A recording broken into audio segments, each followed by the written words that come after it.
บายตอนเช้าทุกคนมึงใจสิพามเบิ่งอันดอกใหม่หลายคนสงสัยดอกแกนแบบดอกไม้แดงหรือว่าดอกจำปาแดงที่จะมากินอยากเห็นไก่ว่ามันเป็นดอกประมาณใดดอกหน้าใดอยู่อันเฮ็ดหน้าใดกินอีกประมาณนี้เซลสิพาไปเบิ่งตอนเช้าก็คือเป็นไงทุกคน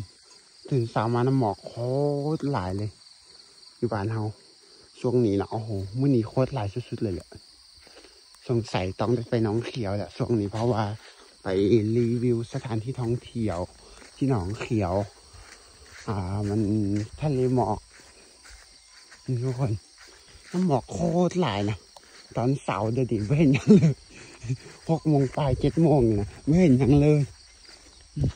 นี่สิพาไอ้เบิ่งไม้ดอกไม้นะเพราะว่าบ้านทุกคนมีกันบอลหรือว่าจังไหนหลายคนก็ถามว่าเป็นดอกไม้ปลูกโซ่บอลหรือว่าจังไหนก็อันนี้กับโบหูคือกันเพราะว่ามันเป็นดอกไม้ที่แบบว่าพ่อทำแล้วเขาปลูกตั้งแต่มาตั้งแต่นานแล้วเขาจะมาปลูกแบบว่าทุกคนปลูกเพื่อแบบว่าอันเห็นลักหัวนะเขาจะปลูกอ้อมหัวอ้อมส่วนอ้อมให้อ้อมหน้านี่นะเขาจะปลูกกันลักหัวนี่ต้นมันก็คือต้นใหญ่ที่อันนี้นะนี่ต้นมันอยู่นั่น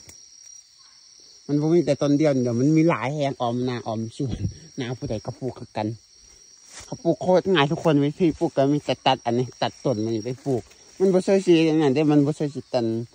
มันแบบว่าคืนโคตรง่ายนะทุกคนปลูกวันดินอันแข็งพอมีน้ำซุ่มนิดเดียวมันก็คืนนะถ้าเอาต้นมันนี่ไปปลูก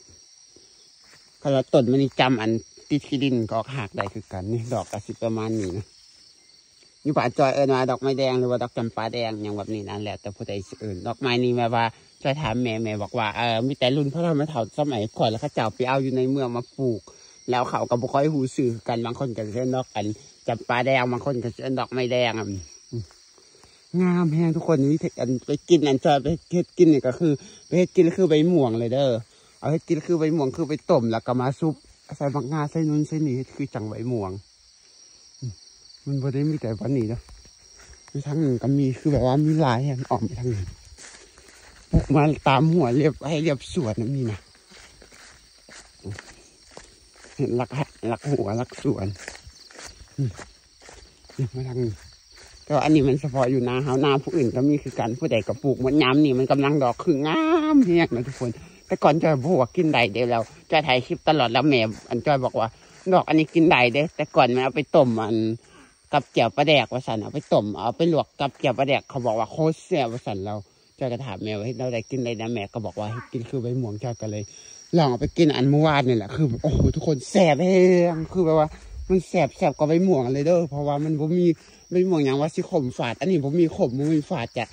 หอมในหนึ่งล่ะคือแบบว่าแซ่บนะทุกคนตอนเราเอาไปนี่บางยากมันโคตรหลายแล้วก็พอต้มสุกแล้วมันหยาบดอกไม้นี่นะบางน้ำหมอกตอนสาวไหมทุกคนคือจังมันควันไฟโคตรหลาย